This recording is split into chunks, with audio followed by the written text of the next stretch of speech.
Hello, everyone. I'm Jihye, a professor at Kookmin University, a co-founder of Zkrypto. I'll be introducing zkVoting, a zero-knowledge proof-based coercion-resistant and end-to-end verifiable e-voting system, and its application to the National Election Commission of South Korea. This is a joint work with Sung Park, Jae, and Hyunok Oh. This presentation is split into two parts. I begin with the motivation and adoption journey of zkVoting, and then my colleague Hyunok will cover the technical details. Let me start by explaining how zkVoting gained international recognition. In both 2023 and 2024, zkVoting was honored with the Best of Innovation Award at CES. Moreover, during the 2023 CES opening ceremony, zkVoting was introduced as one of the three key technologies addressing major global challenges. Let's take a look for a while. Now, let's think about voting, a key foundation of our democracy. Well, zkVoting could usher in a whole new era for elections, offering voting on the blockchain and guaranteed secrecy, all through an app on your phone. Now, this global recognition raises an important question. Why does the voting continue to attract such significant public attention? The answer lies in the lack of trust of electoral systems. We have all witnessed incidents like the US Capitol riots in 2021 and the Brazilian Congress riots in 2023. In both of these cases, doubts about election integrity escalated into major social unrest. Doubts about election integrity caused a serious threat to the democracy in South Korea. On December 3rd, 2024, the president declared emergency martial law, claiming election fraud in the parliamentary elections. Martial troops seized not only the National Assembly, but also National Election Commission. They tried to access sensitive server data and detained NEC staff members. Even today, conspiracy theories continue to spread across social medias, deepening public distrust and political polarizations. This situation raises a fundamental question for all of us. Can we fully secure and verify our elections before it is too late? To deal with this growing concern, we developed zkVoting. As ZKP practitioners, we often get asked, what's a truly practical application of ZKPs? This is why we created zkVoting. zkVoting uses zero-knowledge proofs and public blockchain technology to provide coercion resistance and end-to-end verifiability. This allows anyone to securely and transparently verify the entire process, from voting to tallying. Today, zkVoting has been deployed in public sector elections by the National Election Commission of South Korea. Let me explain how zkVoting was adopted. In 2018, the NEC began integrating blockchain technology into its online voting system. Then, in 2022, the government mandated the use of zero-knowledge proofs. At the time, the NEC adopted a blind signature-based approach, which did not fully verify encrypted ballot or the final tally. To overcome this limitation, we proposed an advanced solution that allows anyone to audit the entire voting process using programmable zkPs. But it was challenging to arrange a meeting with the NEC officials to introduce this new approach. Finally, we could get a chance to meet them after receiving the Best Innovation Award at CES. As a result, zkVoting is now inactive as a national electronic voting infrastructure in Korea. Let's look at zkVoting's deployment and performance. Currently, zkVoting is deployed for public sector elections, such as public institution leaders, local community referenda, and the political party candidate nominations. However, it has not yet been implemented in major national elections, such as presidential, parliamentary, or local government elections. Since the system's public sector launched on November 30, 2024, we have recorded over 100,000 votes cast across various elections. Last December, zkVoting supported 220 elections with more than 100,000 registered voters and 84,000 participants. In January this year, we observed a decrease in voting activity due to the political uncertainty after the president's impeachment by the National Assembly last December. Currently, the system is temporarily paused to prepare for the snap presidential election triggered by the impeachment. Nevertheless, zkVoting is set to support two major upcoming events: People Power Party leadership election with approximately 800,000 voters, and the Jeju Island referendum with around 560,000 voters. These elections will further demonstrate zkVoting's ability to support larger, high-impact elections. One of the major challenges we faced in developing a government-level service was the lack of international standards and the certification for zkP technology. Without formal guidelines for zkP algorithms and the zkP-friendly gadgets, we couldn't get official approval for the security of the algorithms we implemented. In order to get approval from the National Election Commission, we had to rely on alternative methods, such as standard cryptographic algorithm certifications and extensive source code security evaluations. While this approach has been effective in some extent, it poses limitations, particularly when scaling zkVoting for broader government adoption. To address this challenge, the ecosystem must advance toward ISO-level standardization for zkP. Two key actions are required.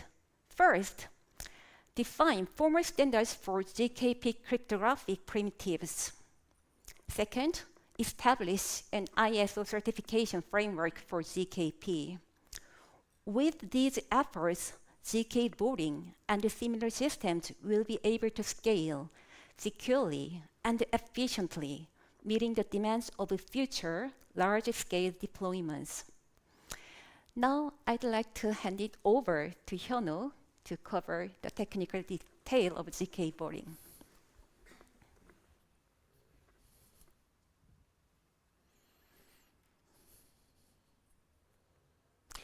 Okay.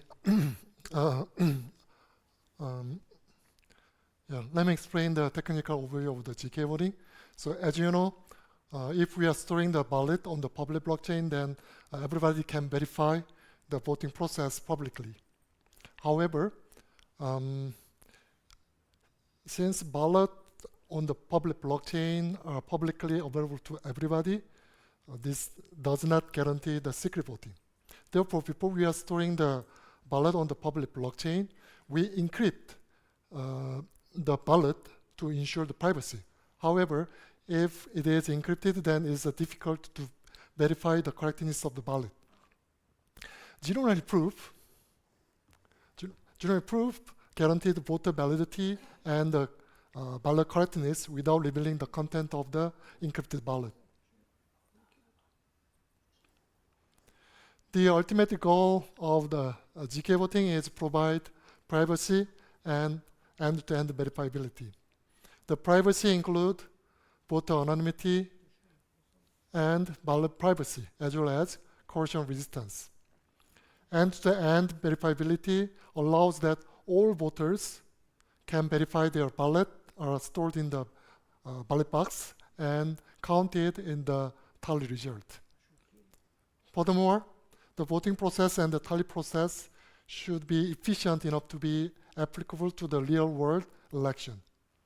In our case, the execution time of the voting process is in few seconds on smartphone. This slide shows the overall flow of the zkVoting. At the registration step, voters are generating their own voting keys and registering the public key to the election authority. Then they are receiving the casting key from the election authority. At casting steps, voters are computing the serial number to avoid the double voting from their private key and the casting key. A ciphertext is also computed from the ballot. The computation correctness of the serial number and the ciphertext is guaranteed by the general proof. A vote transaction, which is including the serial number, ciphertext, and proof, is stored into the blockchain. In the original zkVoting, voters generated their own keys. Therefore, voters may struggle with securely generating and store the keys. For instance, if voters lose their voting keys, they are unable to participate in the election. To alleviate the burdensome of the key management difficulty from the ordinary voters, National Election Commission requires that National Election Commission generate all keys in advance and issue the key to each voter at voting stage.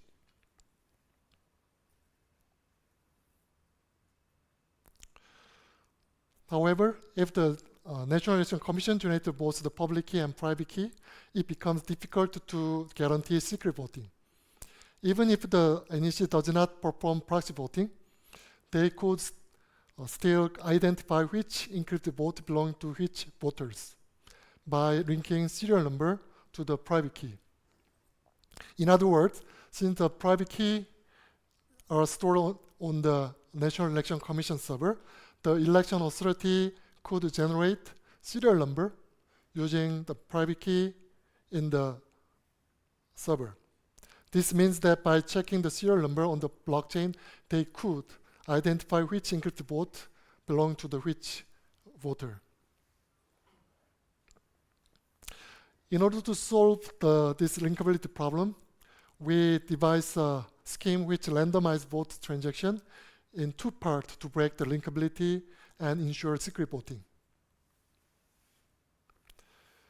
The submitted voting is sent to the intermediate server, which randomizes serial number first. By looking at the transaction 1, which has a randomized serial number, the authority cannot determine the owner of the transaction. The server is also randomizing ciphertext part. Therefore, by looking at the transaction 2, which has randomized ciphertext, the authority cannot determine the message of the transaction. Consequently, the voter can preserve the privacy unless the authority recognizes that two transactions originate from the same source transaction. In this approach, when we randomize the serial number and the ciphertext, we also have to revise proof, since each transaction would not be verified with original proof. Hence, we adjust proof so that the transaction can be verified with the randomized input.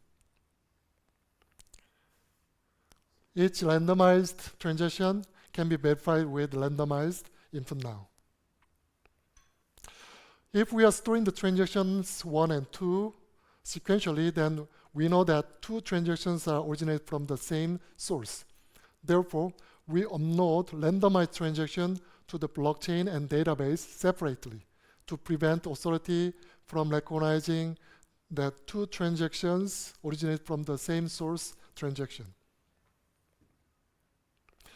Next, we need to generate the connection proof with ensuring that transaction 1 and transaction 2 are originated from the same source transaction.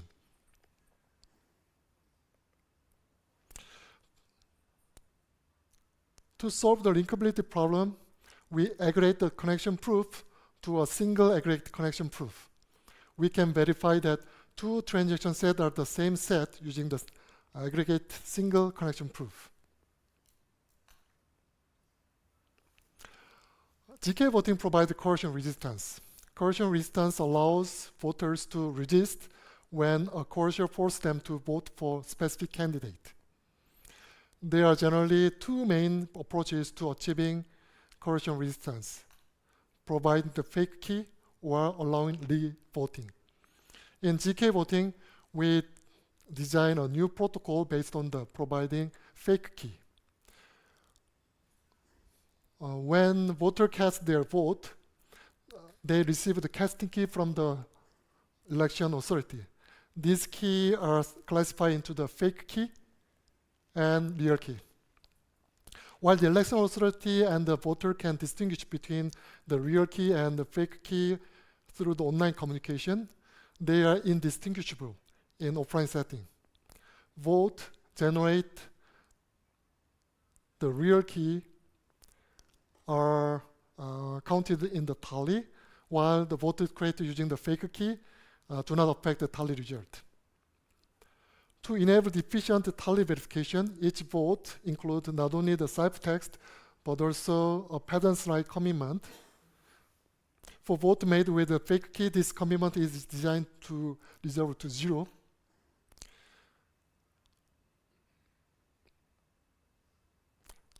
During the tally verification, whereas vote made with the real key preserve their commitment value.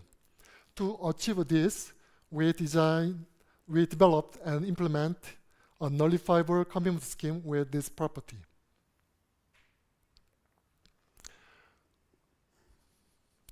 Specifically, in nullifiable commitment scheme, a manager holding the master key can nullify the commitment. A nullified commitment is opened as 0 if the original commitment was generated with the fake key. Otherwise, it will be opened as an original message. However, there may be case where the manager does not provide the user with the key that they expected. In such cases, a manager who holds master secret key can interactively prove to the casting key holder whether the key is real or fake. At this moment, a coercer demanding a real key also requests both the real key itself and the transcript of the interaction with the manager. In that case, any commitment key holder simulate proof without the master secret key. A simulated proof can prove a real key as a fake key and vice versa. Therefore, voters can simulate the proof when coerced to reveal the real key. We assume that all voters have 1 key and more than 0 fake keys. Then at voting phase, voters generate a valid ciphertext and its commitment using real or fake keys. Generated proof is generated to prove this process. The voter generated both ciphertext and nullifiable commitment, create generated proof for this process, and then upload the voting transaction to the blockchain. During tallying, the message is decrypted and the commitment is nullified and opened. the commitment generated from the fake key is not counted as tally result by nullification of the commitment. Only the commitment from the real key is considered in the final tally result. Then everybody can verify the correctness of the tally result using the additive homomorphic commitment in stored ballot. Let me show you an experimental result. zkVoting is implemented using ArcWorks library with the Gross16 generalized proof generation. Encryption and proof generations are performed through WebAssembly on various smartphones. The entire voting process takes only a few seconds. Let me show you a brief demo how zkVoting process is actually performed.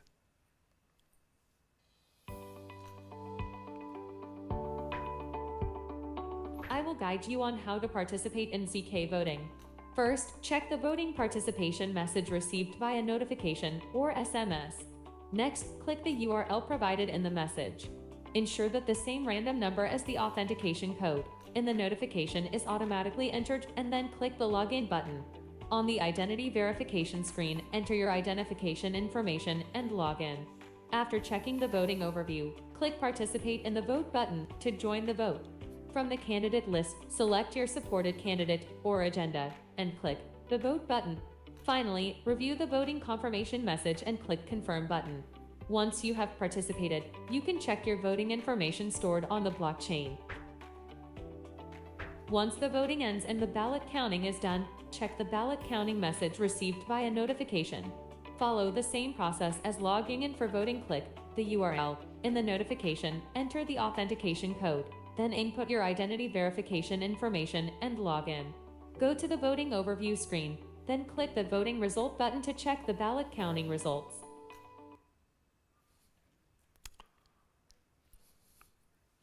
Okay, thank you for listening.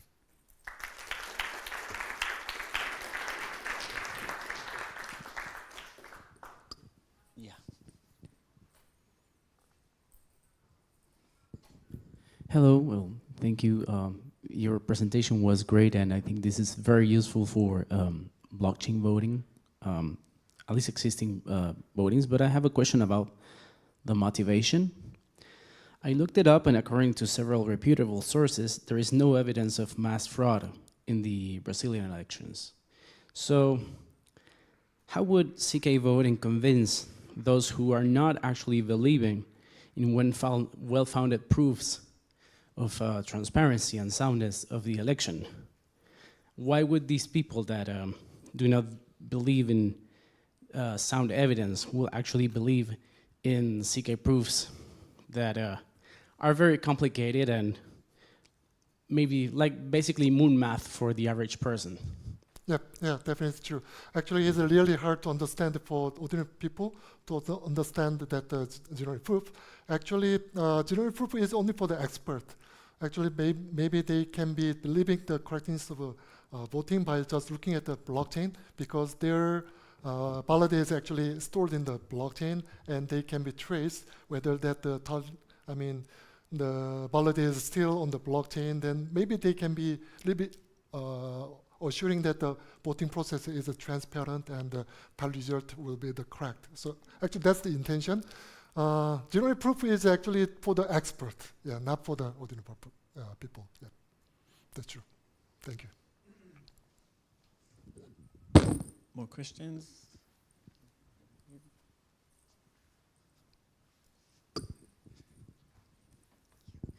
Great talk. I just had one question. You mentioned that the voting protocol is coercion-resistant, which is amazing. I was wondering, is it receipt-free as well as being coercion-resistant?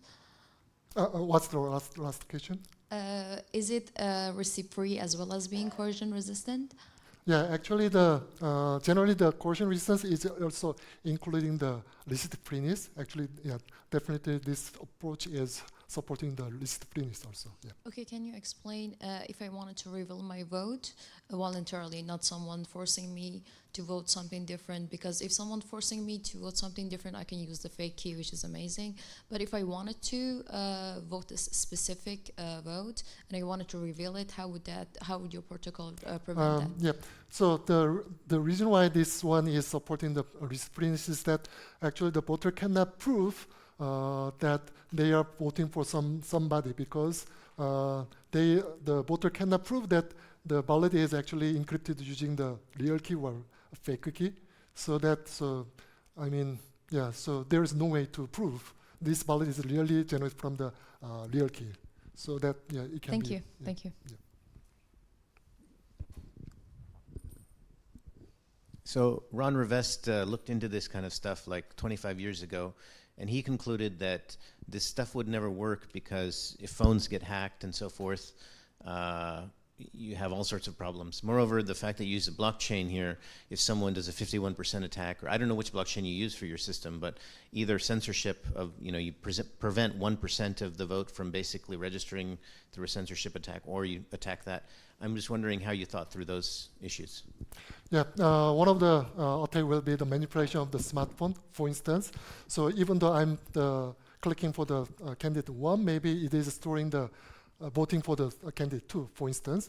So actually the fake key mechanism can be checking that kind of thing, because phone doesn't know about that this vote is generated from the real key or fake key. So that means we can be testing whether this one is really, the ballot is really generated from for the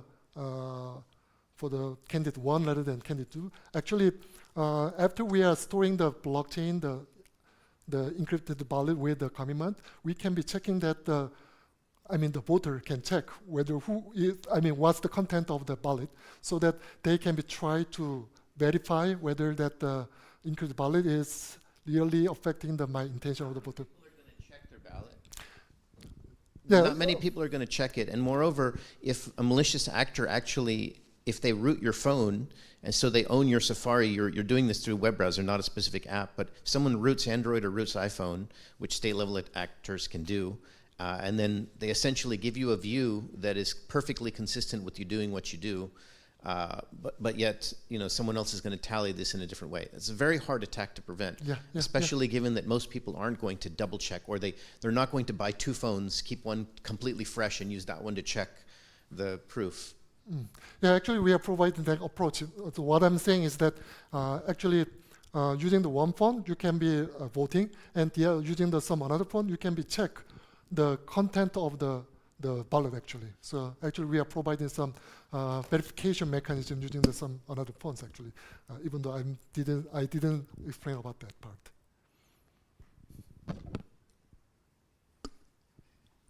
More questions or discussions or opinions?